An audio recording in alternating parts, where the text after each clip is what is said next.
The Lord be with you. And with your spirit. Reading from the Holy Gospel according to St. Luke. Glory to you, O Lord.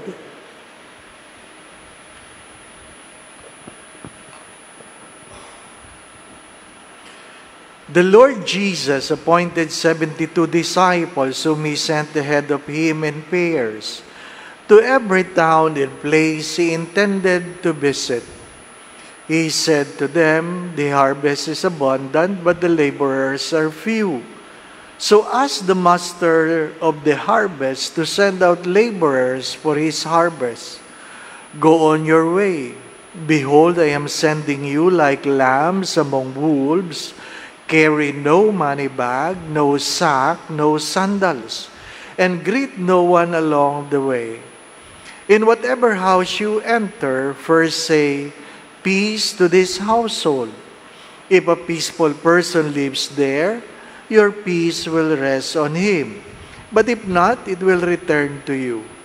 Stay in the same house and eat and drink what is offered to you, for the laborer deserves payment.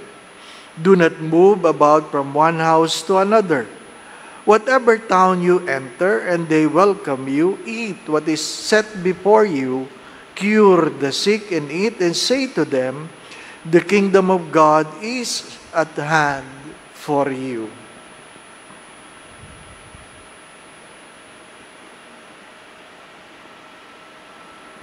Brothers and sisters, the Gospel of the Lord. Praise to you, Lord Jesus Christ.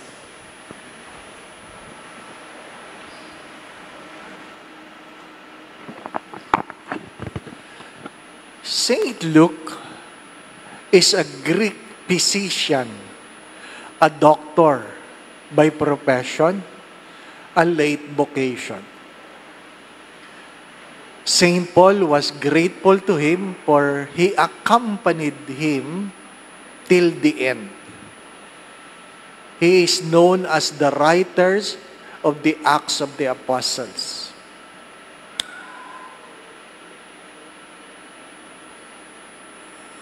What is the gospel trying to tell us? The harvest is large, but the laborers are few. I do not know if you know this. Yesterday, there was an statistics that came out that there was an increase in numbers of Catholic this year from 1.3 billion to 1.4 billion around the world. That is not from an infant baptism, but an adult baptism.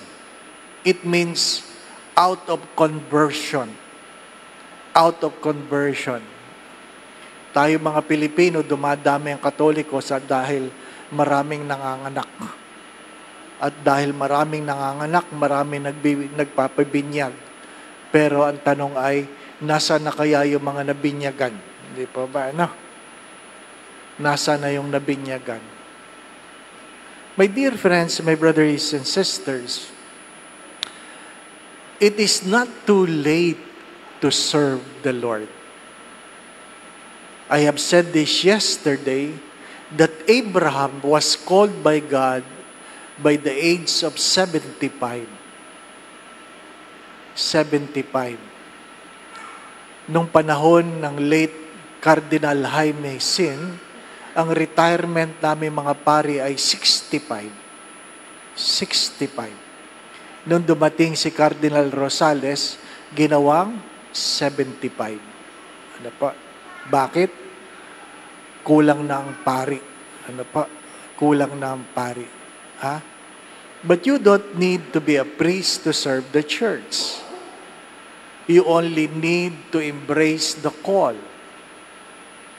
But the words of St. Paul at St. Luke is a little bit hard.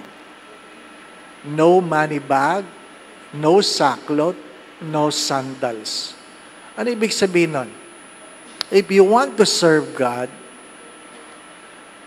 erase the things that it will make you rich. It means if you want to serve God, you should not accumulate riches. No sackcloth, it means you should not be hoarding things. And the most difficult is no sandals. What does it mean to have no sandals?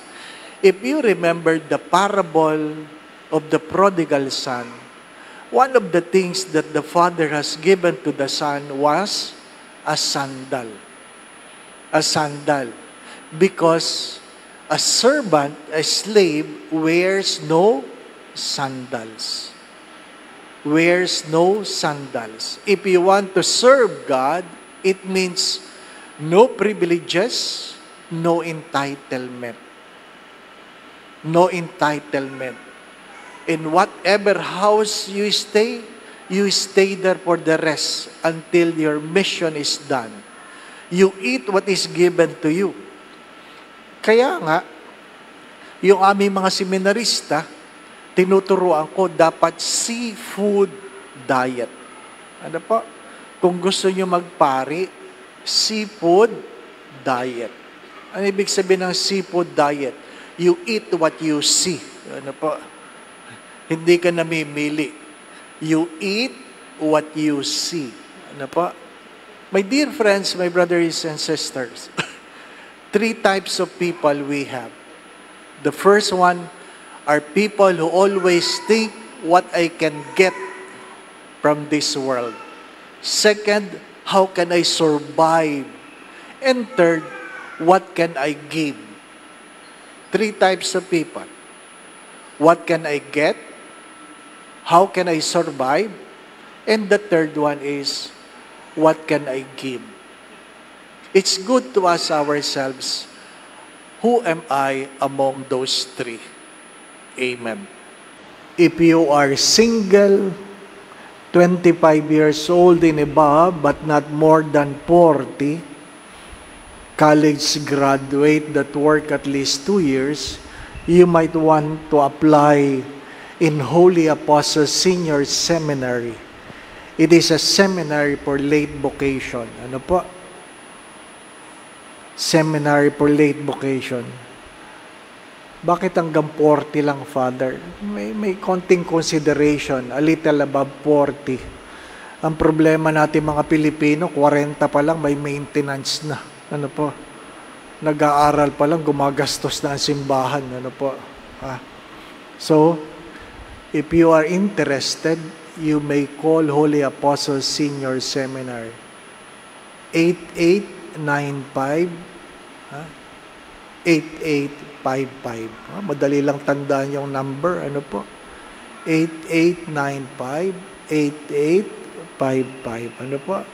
So, yung mga may boyfriend dyan na mabait, masipag, madasalin, ano po? Sabihin mo, magpari ka.